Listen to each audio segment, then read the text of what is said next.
നമുക്കിന്ന് കുട്ടനാട് പോയാലോ എന്ന് കുറച്ച് നേരം പോസ്റ്റ് ആയിരുന്നു കേട്ടോ. ബസ് വരാൻ കുറച്ച് താമസിച്ചു. ഇതാണ് നമുക്ക് കയറേണ്ട ബസ്. ബോട്ട് കയറി കഴിഞ്ഞാണ് ഞാൻ ആലോചിക്കുന്നത് നമ്മുടെ വീഡിയോ എടുക്കുന്ന കാര്യം. നല്ല ഭംഗിയില്ലേ കാണാനായിട്ട്. 4 സൈഡും വെള്ളമാണ് കേട്ടോ. പിന്നെ അങ്ങോട്ട് വയ്ക്കാൻ മരങ്ങളും നല്ല കോടമഞ്ഞാണ് കേട്ടോ. ഇവിടെ നല്ല തണുപ്പാണ് കേട്ടോ രാവിലെയൊക്കെ. ഇവിടെ നല്ല രസമാണ് കേട്ടോ കാണാനായിട്ടൊക്കെ ആണെങ്കിലും. കുട്ടനാടിൻ്റെ ഭംഗി ഞാൻ പിന്നെ പറഞ്ഞറിയിക്കേണ്ട ആവശ്യമില്ലല്ലോ. പിന്നെ ഞാൻ വീട്ടിൽ കയറി കഴിഞ്ഞിട്ട് വീഡിയോ എടുക്കുന്ന കാര്യം മറന്നു പോയിട്ടുണ്ടായിരുന്നു. അത് കഴിഞ്ഞ് ഞങ്ങൾ മാമിനെ കാണിക്കാൻ ഹോസ്പിറ്റലിൽ പോയ വഴിക്കാണ് ഈ വീഡിയോ ഒക്കെ എടുക്കുന്നത് കേട്ടോ.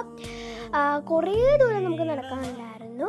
പിന്നെ ഞങ്ങൾ സംസാരിച്ചും ആ ഒരു വൈബ് അടിച്ച് ആ ഫ്ലോയിലേ അങ്ങ് പോയത് കൊണ്ട് എന്തോരം നടക്കമുണ്ടോ ഞങ്ങൾ ആലോചിച്ചില്ല കേട്ടോ. ഒത്തിരി ഉണ്ടായിരുന്നു. പക്ഷേ തിരിച്ച് ഞങ്ങൾ ബോട്ടിനാണ് കേട്ടോ വന്നത്. അത് കഴിഞ്ഞിട്ട് ഇവിടെ ഒരു സന്ധ്യയ്ക്കാകുമ്പോൾ സൺസെറ്റ് ഉണ്ട് മക്കളെ. അടിപൊളിയാണ് കേട്ടോ കാണാനായിട്ട്. പിന്നെ ഞങ്ങൾ അന്ന് ബീച്ചിൽ പോയിട്ടുണ്ടായിരുന്നു. വയലിലൊക്കെ പോയി ഫോട്ടോസൊക്കെ കുറേ എടുത്തിട്ടാണ് പോയത്.